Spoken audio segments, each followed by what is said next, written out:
Positivi in classe, nuova ordinanza regionale, arrivano i tamponi rapidi in aula, meno invasivi di quelli molecolari, niente quarantena per i compagni di un positivo, novità per la riammissione dopo l'assenza. Intanto il Veneto presenta primo in Italia il test rapido antigenico, un cotton fioc passato nelle narici pensato per non traumatizzare i bambini, da lunedì in azione già nei pronti soccorso, a breve nelle scuole. Aumento dei contagi, ritornano le videoconferenze tra Regione e Protezione Civile per monitorare la situazione. Zaia, mascherine anche all'aperto? Per ora no. A Oderzo controlli anti-assembramenti. Maltempo, domani il picco, scatta l'allerta rossa tra la Pedemontana Trevigiana e la Val Belluna. In quest'ultima area scuole chiuse, stop a eventi. Distruggono un distributore di benzina con una ruspa per rubare poche migliaia di euro. Il colpo a Motto, di Livenza. A Ponte di Piave invece spaccate in una concessionaria di moto. Dopo mesi di consultazione, gli industriali di Padova e Treviso, riuniti in Assindustria Veneto Centro, hanno deciso sarà Leopoldo Destro a diventare il primo presidente unitario dell'associazione.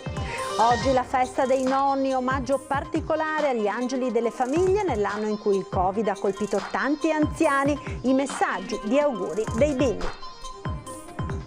Ben ritrovati con l'edizione di Treviso dei nostri telegiornali. In primo piano l'avete sentito il punto stampa di oggi del Presidente della Regione Veneto Luca Zaia, che ha illustrato i contenuti della nuova ordinanza regionale che riguarda la gestione dei ragazzi positivi a scuola, e ci sono anche delle importanti novità. Sentiamo.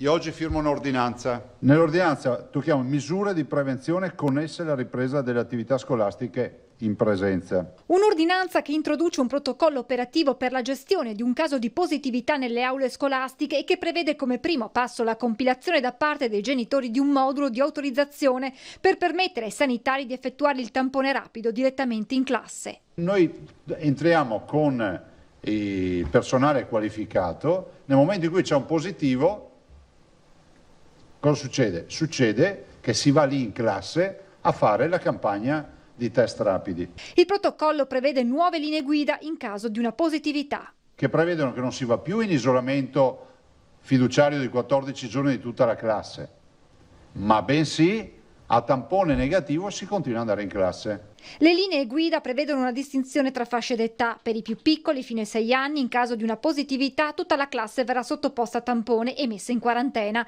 Dalla seconda elementare in su, invece, verrà fatta una valutazione delle misure di sicurezza adottate dalla scuola e nel caso i compagni di uno studente positivo risultino al tampone tutti negativi, potranno continuare le lezioni in presenza, ma con delle accortezze. Mantengono anche in condizione statica la mascherina, quindi mentre seguono la lezione. 2. Vengono evitate tutte quelle attività che possono essere in comune. Precauzioni che andranno adottate anche al di fuori dell'ambiente scolastico. Nei 14 giorni successivi i genitori dovranno segnalare sintomi sospetti, i ragazzi dovranno misurare la temperatura che dovrà essere poi registrata dall'insegnante. Non potranno frequentare palestre, piscine o feste. Nell'ordinanza si chiarisce poi che il genitore di un bambino contatto di un positivo non dovrà rimanere in quarantena. Altro importante aspetto introdotto dal nuovo provvedimento regionale riguarda la riammissione in classe in caso di assenza di uno studente non sospetto Covid. Abbiamo cercato di togliere dalle scatole tutti questi certificati che giravano, che accompagnavano questi ragazzi per uscire, stare a casa, tornare a scuola. Il soggetto col semplice raffreddore, non accompagnato da febbre, senza vomito, senza diarrea, non ha bisogno di stare a casa, quindi il naso che cola da solo non ha bisogno di stare a casa, o perlomeno se ha bisogno di stare a casa non deve essere considerato un sospetto Covid, quindi rientra a scuola solo con la giustificazione. Abbiamo eliminato il discorso dell'autodichiarazione. L'ordinanza in vigore da domani, con i tempi tecnici necessari però per attuare i vari provvedimenti, prevede anche il coinvolgimento dei medici di base. Diamo gratuitamente i test rapidi a tutti i medici, pediatri di base, medici di base che vogliono far parte della squadra. Misure che arrivano in un momento in cui la curva dell'epidemia torna a salire. Da lunedì iniziano tutte le mattine le riunioni che facevamo durante il Covid del coordinamento nazionale con il dottor Borrelli. E su una eventuale reintroduzione dell'obbligo della mascherina all'aperto, il governatore dice: non escludo che si possa passare anche a una fase successiva. Ad oggi no. Allora vediamo come funzionano questi nuovi test rapidi antigenici che il Veneto per primo in Italia inizierà a sperimentare. Non si deve più infilare il campione a livello rinofaringeo, ma è sufficiente andare sulla fossa nasale. Eccolo il nuovo test rapido antigenico presentato per la prima volta dal Veneto, meno invasivo del tampone rapido e con una elevata sensibilità. A testarlo davanti ai giornalisti lo stesso governatore Zaia in modalità di autosomministrazione. Adesso fa così.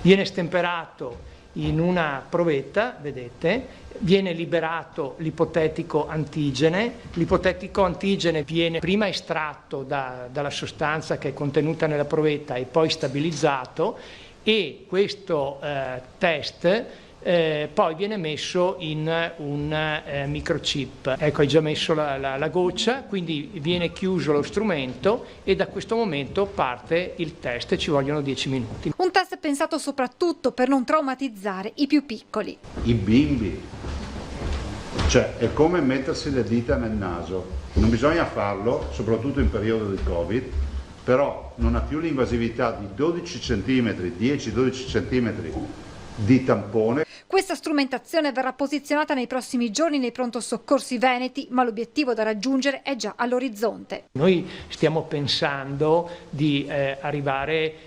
all'autosomministrazione. Quando vengono fatti i test in autosomministrazione ci sia un sistema, un'app che si colleghi con la regione e che quindi vengano rilevate le positività. La Regione intende utilizzare questi test rapidi antigenici nelle scuole di ogni ordine e grado in caso di positività di uno studente, ma al momento nelle classi si partirà con i tamponi rapidi. Partiremo con i test rapidi a Saponetta e man mano che la gara va avanti e verrà giudicata noi passeremo a questi test. E nel frattempo arriva anche il risultato del test. Abbiamo il risultato nel frattempo e fortunatamente il risultato è negativo. Ed ora l'andamento della epidemia da coronavirus nel nostro territorio con i dati dell'azienda Zero, altri 100 positivi da questa mattina in Veneto che vanno ad aggiungersi ai 136 per un totale di 236 nuovi contagiati dal Covid nell'arco delle 24 ore, 59 i casi a Treviso, 38 a Venezia, 3 i decessi, 1 a Treviso, si tratta di un 79enne residente nel Bellunese che era ricoverato all'ospedale di Vittorio Veneto, poi c'è un altro decesso a Venezia e 1 a Padova. Balzo in avanti anche dei ricoverati che sono 246 in Veneto più 12 rispetto a ieri, 27 quelli ricoverati in terapia intensiva. E continua la lotta agli assembramenti, i carabinieri in collaborazione con la polizia locale hanno intensificato i controlli anti-Covid a Oderzo, particolare attenzione alle aree in cui si presentano assembramenti negli orari serali. Vediamo.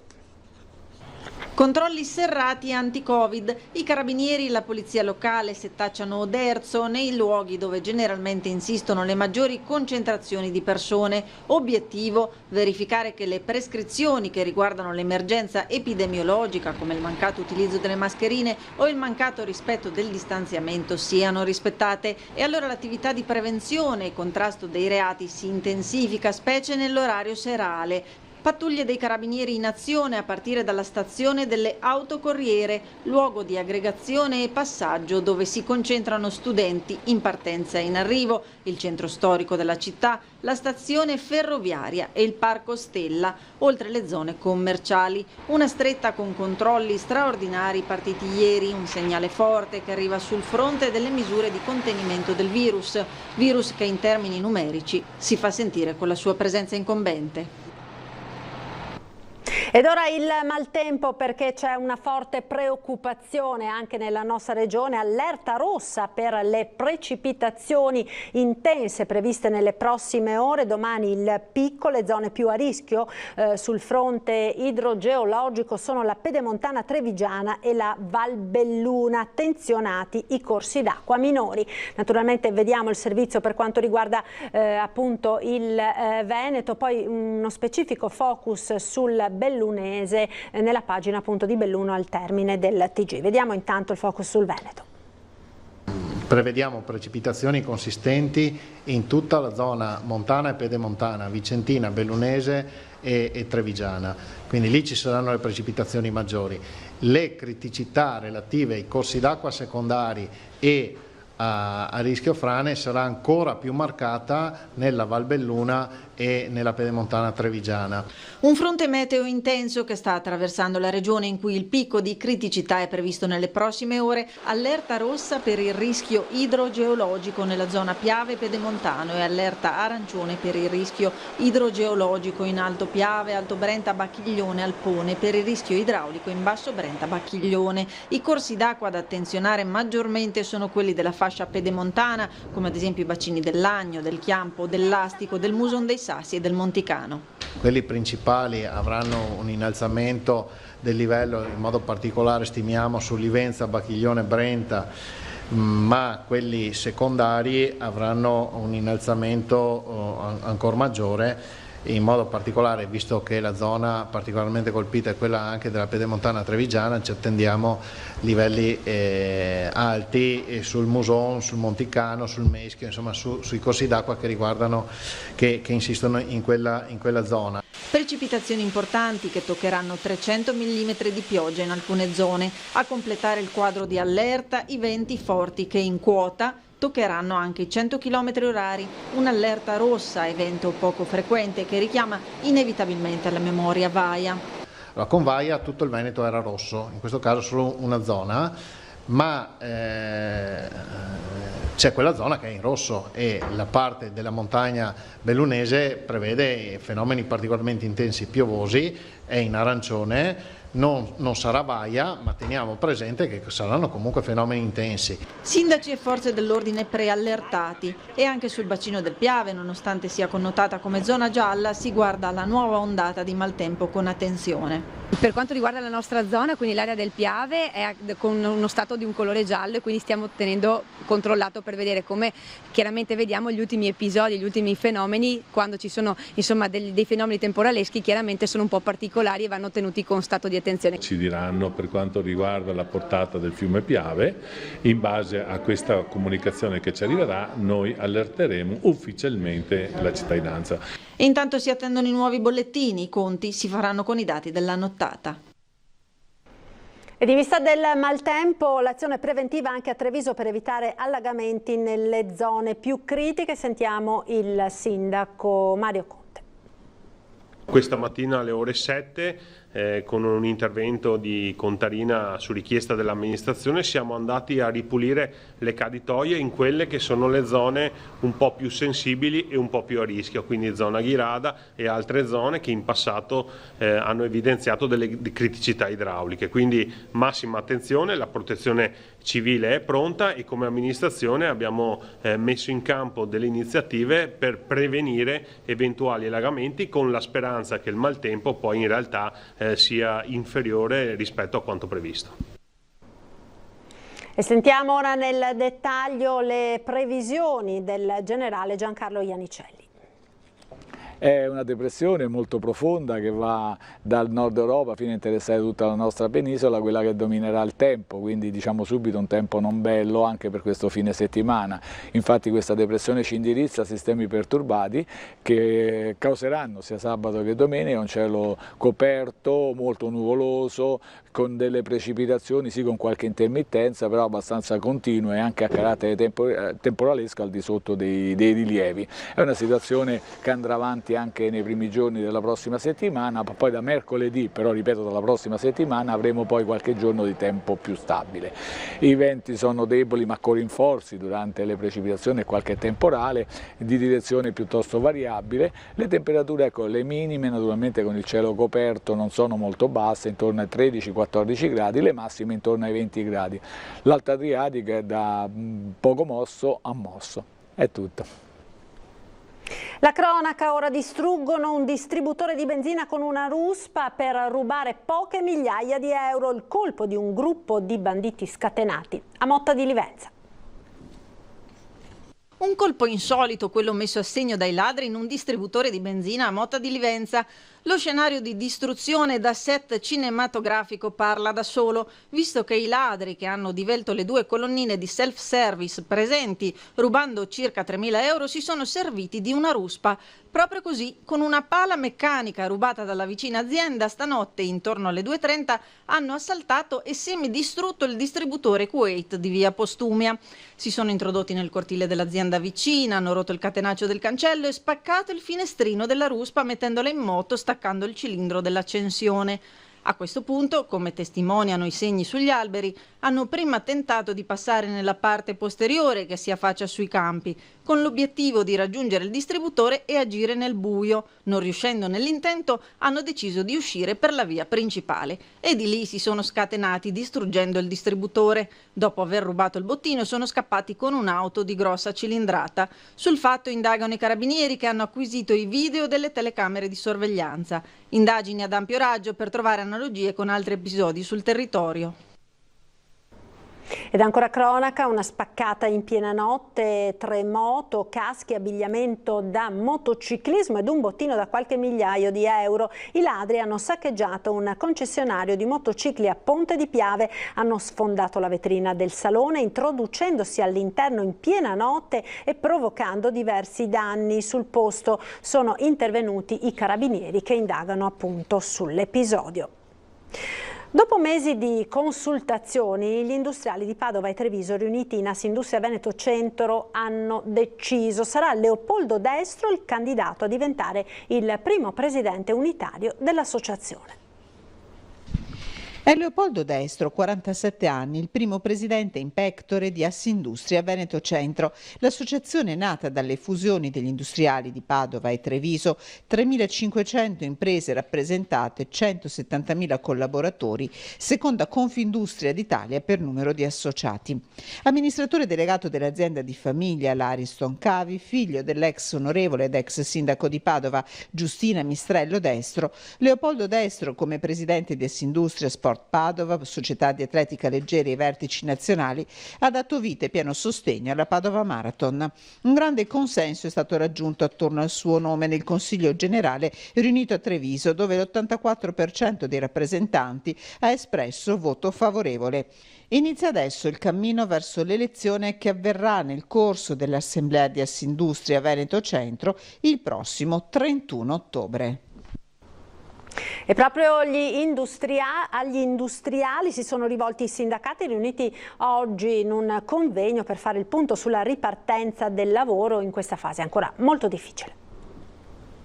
Se c'è una voce che manca oggi in questa fase, e ci dispiace, è proprio quella degli industriali. Gli industriali di Treviso e Padova hanno appena designato il nuovo presidente di Assindustria Veneto Centro. I sindacati ne approfittano per togliersi un sassolino dalla scarpa nel giorno del convegno Good Working, riflessioni per una ripartenza di qualità dal centro del nord-est, auspicando una politica industriale capace di affrontare le nuove sfide poste dall'emergenza sanitaria in atto, superando le criticità. Siccome non vorremmo recuperare tensioni di altri tempi, io credo che il buonsenso faccia sì che si ritorni a discutere seriamente e pacatamente. CGIL e Cisle Will hanno riunito i vari attori della società trevigiana per fare il punto della nuova fase che si è aperta nel mondo del lavoro. L'impegno è quello di realizzare una piattaforma che raccolga le energie e le visioni di tutta la società trevigiana. Per poi arrivare veramente a dare quello che sarà il nostro contributo finale, avendo fatto poi una grande operazione di sintesi in un grande attivo di quadri delegati che seguirà questo. Intanto, a fronte di un andamento dell'epidemia tutt'altro che rassicurante, a preoccupare è quanto accadrà nei prossimi mesi. L'aspetto della fine del periodo di ammortizzatori sociali per Covid e il blocco dei licenziamenti che non può arrivare senza traguardare qualche soluzione comunque di tenuta del mondo del lavoro e anche delle imprese, perché il rischio è quello di perdere le aziende e soprattutto la competenza dentro ai luoghi di lavoro. Ed ora ci fermiamo per la pubblicità. A tra poco.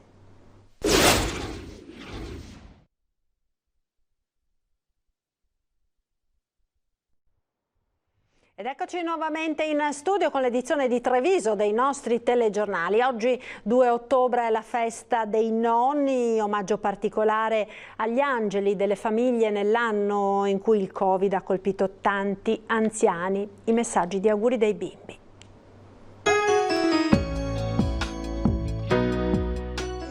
Vi vogliamo bene e vi proteggeremo dal Covid. Non possiamo abbracciarvi, ma quando potremo vi daremo tanti baci. Auguri. Tanti auguri per la vostra festa. Io ho 4 nonni, si chiamano nonna Anita, nonno Paolo, nonno Attilio e nonna Loredana. Auguri. Ciao nonno e nonna. Sono contento di vedervi. Mi piace giocare con voi. Ciao! Buona festa, nonni! Ti Ugano Madone! Grazie per la pazienza. Un abbraccio simbolico, un pensiero dal cuore, quello che i nipoti lanciano ai nonni in un anno difficile in cui proprio i nonni hanno pagato il prezzo più alto per la pandemia, offrendo un tributo doloroso, una perdita per le nostre radici, fondamento della famiglia e della comunità, un contributo alla vita e alla quotidianità, quello che offrono tutti i giorni, una risorsa di cultura, memoria e valori, le schiere di nonni che vanno a prendere i nipotini a scuola, che li accompagnano a fare sport, che fanno merenda davanti ai cartoni, che leggono un libro. Ed è proprio un volume disegnato dai nonni della città di Treviso, gli anziani dell'associazione GAT Tordini, che hanno illustrato le filastrocche contenute nel libricino Storie della Buonanotte, che verrà regalato a tutti i nuovi nati della città. Stella, stellina, la notte si avvia. È importantissimo riprendere le filastrocche perché sono anche un'educazione, diciamo, alla voce, un'educazione a proporsi. La filastrocca ti dà sicurezza, tu sei sicuro di relazionarti con l'altro senza sbagliare. Questo libretto con le storie della buonanotte, le filastrocche della tradizione orale, le conte, verrà regalato a tutti i nuovi nati, quindi quando papà andrà a iscrivere il bimbo all'anagrafe cittadina, ma anche a tutti i bambini che parteciperanno agli eventi del mese del bambino, che si terrà anche quest'anno per tutto il mese di ottobre. Un libricino da nonno a nipote e da nipote a nonno. Un abbraccio con tutto il calore possibile. Ciao ciao nonno, nonno, tatto, nonni. Ognuno ha la sua mamma e tutti fanno la... Ed oggi i bimbi della Materna Bricito hanno piantato un albero mangiapolvere e rientra tra le iniziative del comune rivolte a sensibilizzare i più piccini al rispetto della natura. Per fare un tavolo ci vuole il legno. Mi raccomando, quest'albero, trattarlo bene, perché gli alberi vivono, sono come i bambini e come i grandi, vivono, quindi ricordatevi sempre, tutti gli alberi sono vivi. Questo è proprio un albero speciale, un acero magico, mangia polvere e mangia smog. L'albero che è stato piantato alla scuola materna Bricito con l'obiettivo di sensibilizzare i più piccoli al rispetto per la natura e all'attenzione all'ambiente. I bambini devono partire fin da piccoli a capire qual è l'importanza dell'ambiente, qual è l'importanza della natura, qual è l'importanza degli alberi che andiamo a piantare. E quindi anche chi fa costruzione, quindi rende edificabile un territorio, capisce l'importanza di riforestare e riportare la natura parte del nostro territorio stesso. Si è conclusa l'iniziativa Adotta un albero, abbiamo donato 300 alberi ai cittadini di Treviso, ha avuto un grandissimo successo. Fra un po' usciremo con la geolocalizzazione degli alberi per capire dove sono andati, perché i cittadini sono resi conto, e il comune ne è stato ben felice, che adottare un albero e piantarlo all'interno del proprio giardino è sicuramente un valore aggiunto per tutti. Un albero è sempre una bella cosa piantata, perché ci dà il senso anche della vita che continua a crescere. I bambini hanno bisogno di cose reali, quindi come loro si accorgono che crescono, bisogna fargli capire che anche tutte le cose vive crescono. E mi è venuto in mente che appunto quel bambino aveva detto che piccolo, perché è abituata agli alberi del nostro parco che sono monumentali. Quindi ho detto beh, va bene, allora proviamo a misurarlo ogni mese e capiamo quanto un albero cresce al mese. Per fare l'albero ci vuole il bosco, recita il motivetto, ma noi aggiungiamo ci vuole la cura. Del resto, per fare tutto ci vuole un fiore.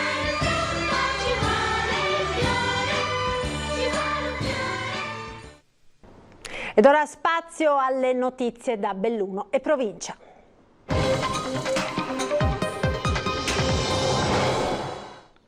Torniamo dunque a parlare dell'ondata di maltempo attesa per le prossime ore, allerta rossa anche nel bellunese, maltempo che preoccupa la Val Belluna. C'è un aggiornamento di poco fa perché il sindaco di Belluno Jacopo Massaro in un videomessaggio ha annunciato nuovi provvedimenti a cominciare dalla chiusura delle scuole per la giornata di domani, sabato 3 ottobre. I comuni interessati oltre al capoluogo Belluno sono Alano, Cesio Maggiore, Chiesa, Alpago, Feltre, Borgo Valbelluna, Limana, Pedavena, Ponte nelle Alpi, Quero, Vas, San Gregorio, Santa Giustina, Sedico, Seren del Grappa, Sospirolo, Soverzene e Tambre. Appunto in tutti questi comuni le scuole domani saranno chiuse, ma sentiamo il sindaco di Belluno, Jacopo Massaro.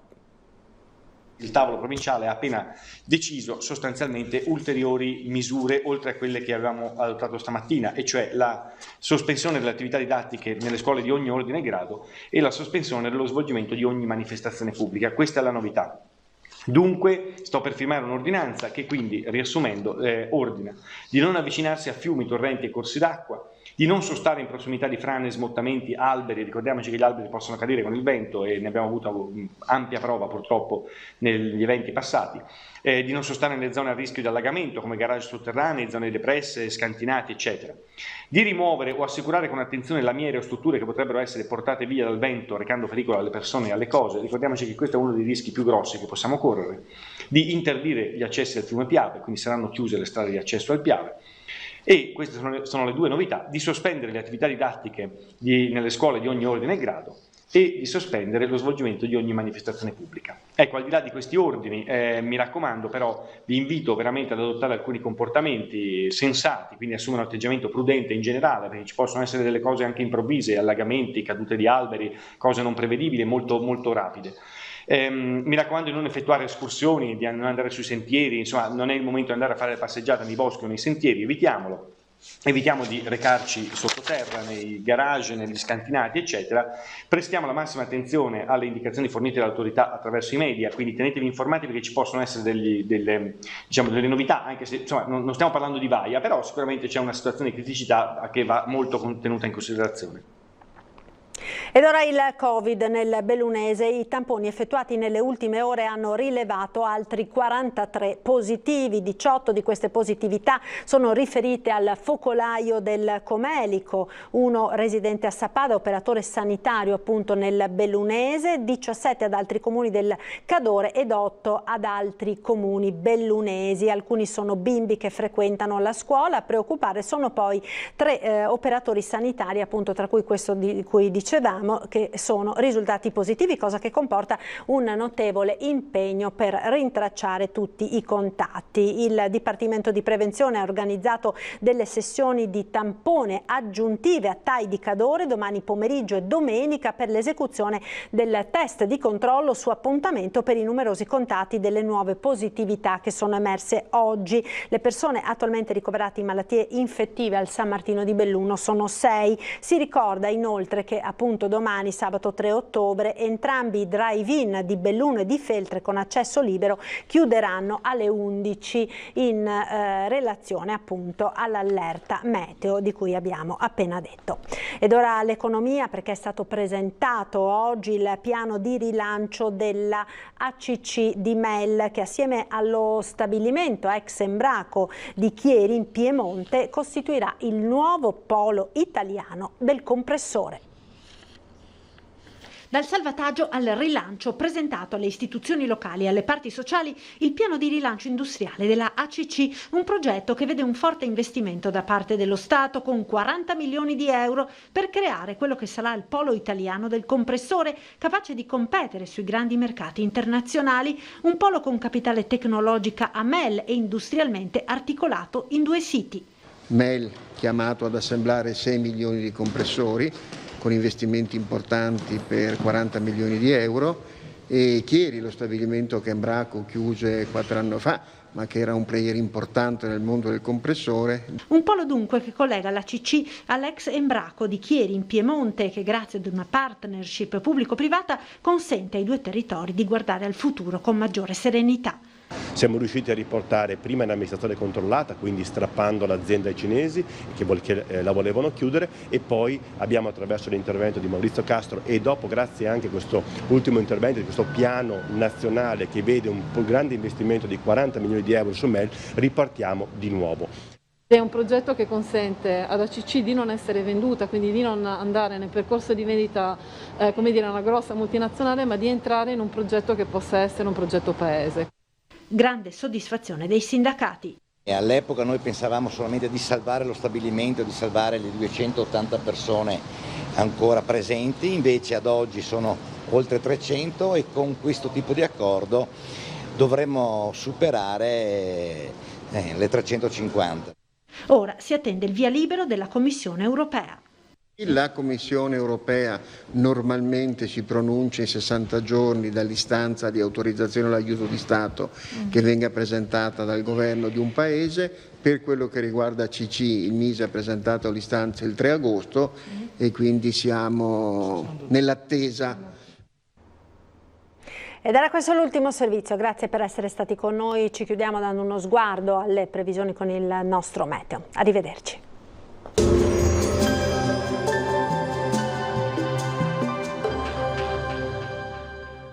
Società Agricola Torresan. Dai nostri animali nati e allevati nel cuore del Montello produciamo solo carni e salumi genuini. Nuova apertura a Ponzano Veneto. Bentrovati al meteo. Maltempo in intensificazione. Nel corso del weekend una forte perturbazione colpirà il nostro territorio. Nel dettaglio la situazione di sabato 3 ottobre.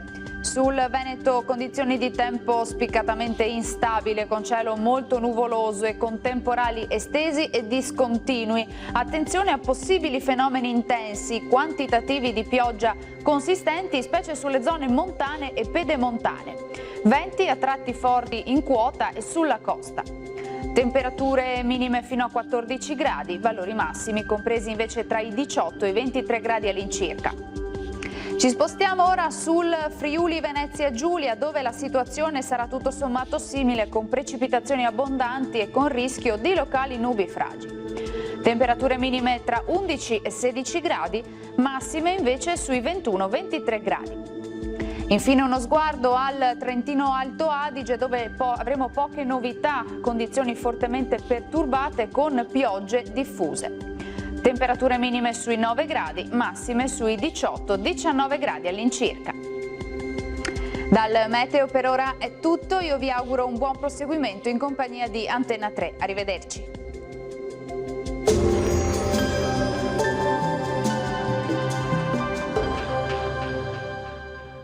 Società Agricola Torresan. Dai nostri animali nati e allevati nel cuore del Montello produciamo solo carni e salumi genuini. Nuova apertura a Ponzano Veneto.